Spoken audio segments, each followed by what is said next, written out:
Hah? Aduh pusing. Pala otak, pala Barbie pusing. Bolak-balik. Maju, mundur. Maju, mundur. Maju, mundur. Maju, mundur. Anjay, pusing banget coy.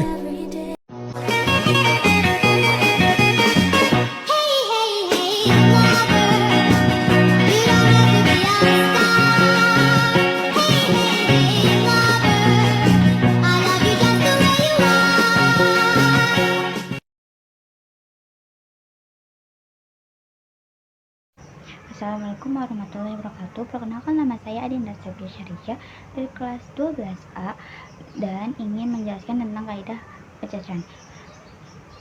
Nah, kaidah pencacahan ini materi yang sangat penting karena materi ini merupakan dasar dari perhitungan peluang dan sering muncul di UTBK, ujian sekolah maupun ujian semester. Dalam video ini kita akan membahas pengertian kaidah pencacahan, kaidah penjumlahan, kaidah perkalian, faktorial, permutasi, hingga kombinasi.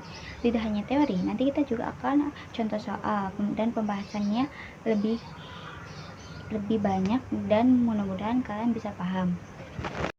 Di sini saya akan menjelaskan tentang kaidah pencacahan. Kaidah pencacahan adalah cara untuk menghitung banyaknya kemungkinan suatu kejadian tanpa harus menuliskan satu per satu. Contoh paling sederhana, misalkan kamu punya 2 jaket dan 3 celana, berapa banyak kombinasi pakaian yang bisa kamu pakai? Kalau ditulis satu per satu pasti repot kan? Oleh karena itu kita pasti pakai kaidah pencacahan yang tinggal dikalikan 2 kali 3 hasilnya 6. Tujuan kaidah pencacahan adalah pertama, menghemat waktu, kedua, mempermudah menghitung kemungkinan, ketiga, menjadi dasar untuk menghitung probabilitas atau peluang. Nah, di sini ada materi-materi yang ada di kaidah pencacahan. Yang pertama yaitu kaidah penjumlahan, yang kedua ada kaidah perkalian, yang ketiga ada faktorial, yang keempat ada permutasi, yang kelima ada kombinasi. Nah, di sini ada pengertian dari materi yang saya jelasin tadi. Nah, yang pertama itu ada kaidah penjumlahan. Kaidah penjumlahan digunakan ketika ada 2 atau lebih kejadian yang tidak bisa terjadi bersamaan. Dan kita hanya memilih bisa salah satu nih, kita memilih salah satu. Nah, rumusnya itu jika kejadian A dapat terjadi dengan M cara dan kejadian B dapat terjadi dengan N cara, maka total cara M plus N. Contoh, di kantin ada 4 jenis roti dan 3 jenis mie. Kalau kamu hanya boleh memilih salah satu, maka total pilihannya ada 4 tambah 3 sama dengan 7 cara. Nah, di sini ada contoh soal yang mudah yaitu kaidah penjumlahan, yaitu kantin ada 4 jenis nasi dan 3 jenis mie. Jika kamu hanya boleh memilih satu menu makanan, berapa pilihan yang tersedia? Nah, kamu tinggal jumlahin aja, jadi 4 tambah 3 yaitu kan 7, jadi hasilnya 7 pilihan. Contoh soal yang lebih menantang itu ada banyak bilangan 3 digit yang dimulai dengan digit yang berakhir dengan 8. 3 digit.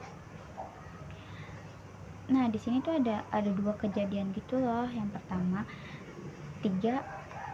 pertama bilangan dimulai dengan 3, digit pertama 3 hanya satu cara, digit kedua 0 sampai 9 10 cara, digit ketiga 0 sampai 9 10 cara.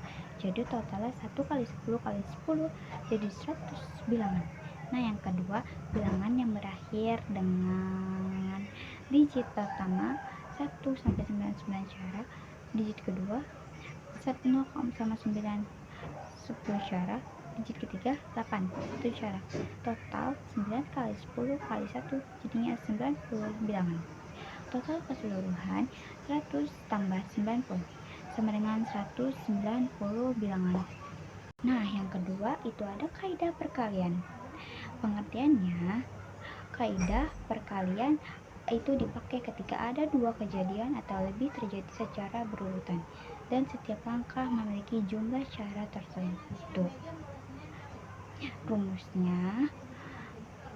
Rumusnya jika langkah pertama dapat dilakukan dengan n cara dan langkah kedua dengan n cara, maka total cara ada 6 kali n. Contohnya, password terdiri dari 2 huruf dan 3 angka.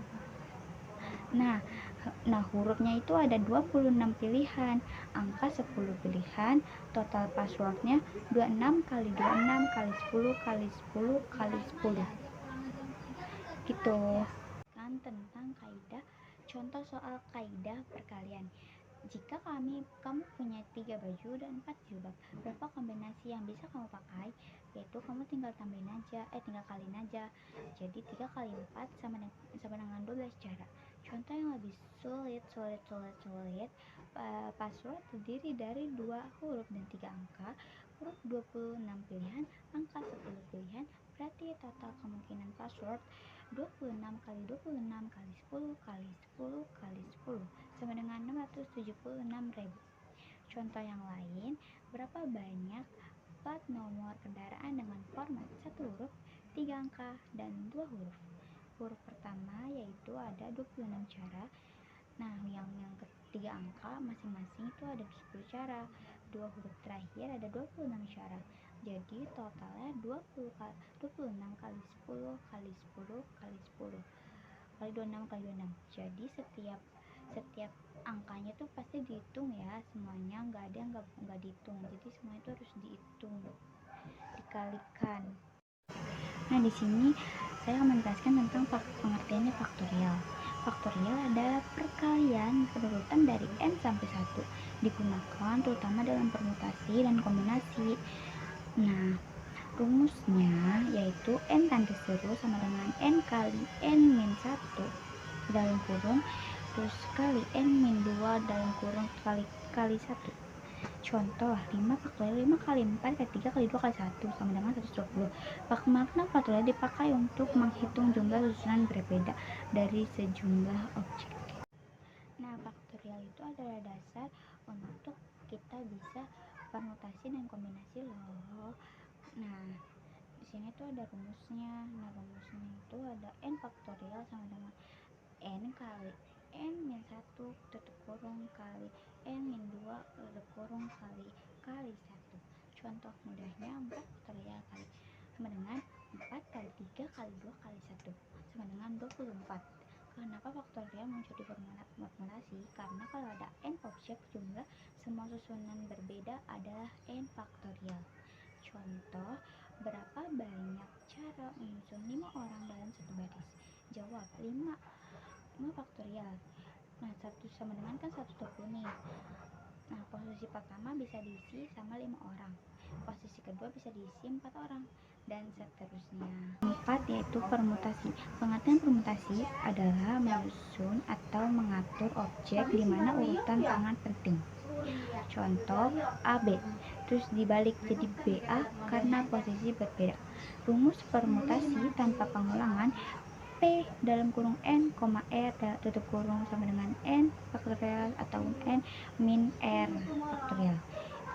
Jika ada objek yang sama, N faktorial K1 faktorial kali K2 faktorial. Contoh permutasi ada 5 orang dan 3 kursi. Urutan duduk penting permutasi P5,3. Contoh dengan pengulangan kata MA. Huruf A muncul 2 kali, jumlah susunan 4 faktorial atau 2 faktorial sama dengan 12 susunan. Nah, di sini saya akan ingin rumus-rumus permutasi. Nah, rumus permutasi yaitu P dalam kurung N, R tutup kurung sama dengan N faktorial atau N min R tutup kurung faktorial. Contoh, ada 6 orang, berapa cara memilih 3 orang untuk duduk di kursi 1, 2, dan 3? Karena urutan penting, gunakan permutasi. P 6,3 sama dengan 6 faktorial bagi 3 faktorial. Jadi 120 cara. Berapa banyak? Nah, contoh yang lain. Ada kata statistik, huruf S ada 2, huruf T ada 3, A1, K1, total 10 faktorial atau 2 faktorial kali 3 faktorial. Nah, yang kelima, yaitu kombinasi pengertian. Kombinasi adalah memilih objek dan urutan tidak penting. Contoh, memilih 3 orang dari 7 orang, ABC sama dengan BCA sama dengan CBA. Sama karena hanya dipilih. Rumusnya C dalam kurung N, R tutup kurung sama dengan N faktorial atau R faktorial. Contoh, 8 orang dipilih 3 untuk anggota tim C 8,3 sama dengan 56 cara. Kombinasi. Kombinasi adalah memiliki objek dan urutan tidak penting. Rumus kombinasi C N, R sama dengan N faktorial atau R faktorial dalam kurung N sama min R tutup kurung min faktorial.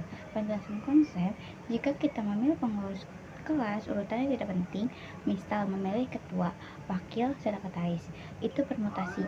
Tapi kalau hanya memilih 3 orang tanpa posisi, itu kombinasi.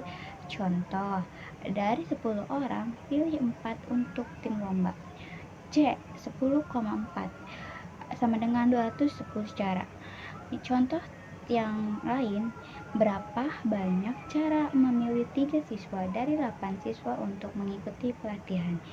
Jawabannya C 8,3 sama dengan 56. Nah, contoh yang paling lebih sulit, dari 12 pemain basket, 5 dipilih menjadi tim inti. C 12,5 sama dengan 792. Nah, saya akan menyimpulkan tentang materi-materi yang kaidah penjajahan yang tadi, yaitu yang pertama kaidah penjumlahan. Kaidah penjumlahan itu yang pilih salah satu yang rumusnya M plus N. Nah, kalau misalnya kaidah perkalian, ya langkah berurutan, rumusnya M kali N. Nah, itu tuh pokoknya dikaliin semua kalau misal kaidah perkalian. Kalau misalnya yang ketiga itu faktorial, dasar untuk menghitung susunan. Itu tuh udah paling dasar banget. Terus kalau yang 4 itu permutasi, menyusun urutan penting. Yang kelima kombinasi, memilih urutan tidak penting.